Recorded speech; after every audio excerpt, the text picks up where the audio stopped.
I realised seeing people that they'd start a business, maybe they'd start a nutrition business or as a personal trainer, and they love what they do, but then they're like, oh, but I don't want to put myself online. And I totally get it.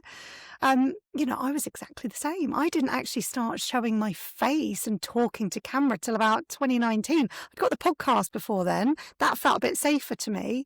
But actually doing videos and talking to camera felt really kind of unsafe. I had to do a lot of mindset work. And then I realised I was creating these beautiful photos for people, and I had some clients that, they'd be like, oh my God, I love these photos. Is it arrogant for me to say, like, I really love how I look in them? And then I'd see them at a networking do or something like 6 months later and say, I haven't seen you share your photos. They're like, I know, something's stopping me. I love them, but I feel like people are going to think I'm arrogant and so there was all this. It's so stuff. hard. Yeah. All this, like all these visibility blocks that we have, all the, the inner critic, can be really mean to us at times.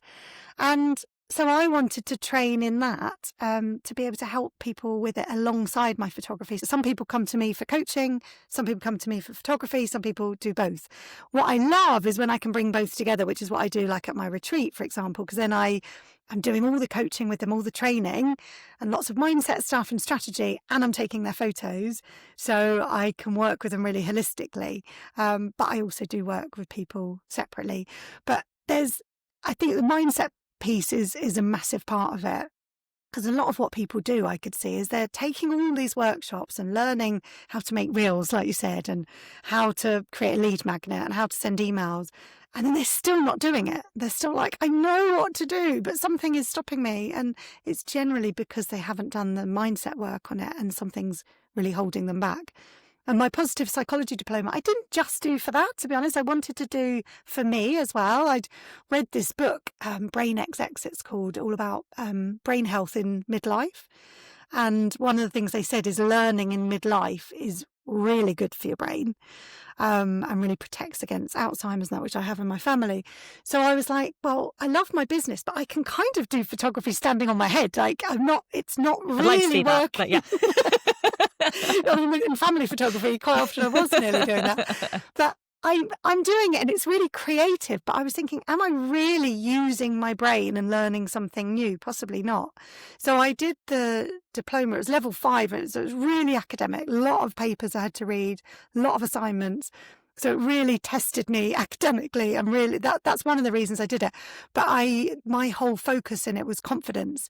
So helping entrepreneurs with confidence, and my whole dissertation at the end was all around that. So it helped me with my work more than I thought it was going to be able to. I thought this was just a really interesting thing I could do on the side, and then actually I realised I could weave it all in perfectly. Yeah, it sounds like a really beautiful blend of skills that align. You've got so many tools in your tool belt there that you can deploy to help people, because again, mindset is enormous, and not having the right mindset stops you taking action in so many ways, and sometimes it can be absolutely crippling.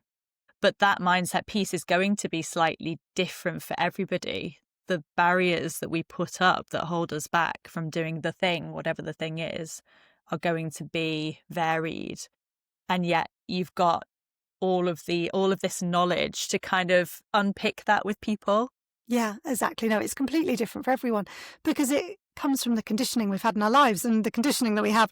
I mean, there's a lot of similarities. If you're a female, especially a British female, there's so much, about like, don't show off, and, she's a bit too much, and all of this kind of stuff. Yeah. So it's very similar, but we all have our own thing generally, and it's trying to unpick. And that's why I have my podcast, to have these conversations, to try and find out what was your thing, like what held you back. Mine was always worrying that people would think I was arrogant.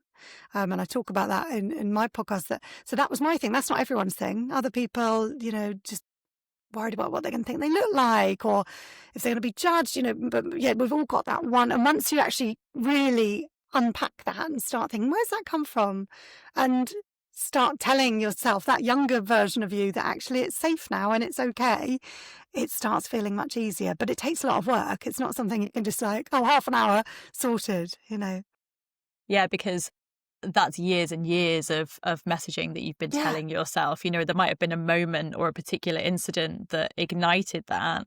But then often, you know, we're talking about women in their 30s and 40s, perhaps 50s, that have been telling themselves that story for years. Yeah.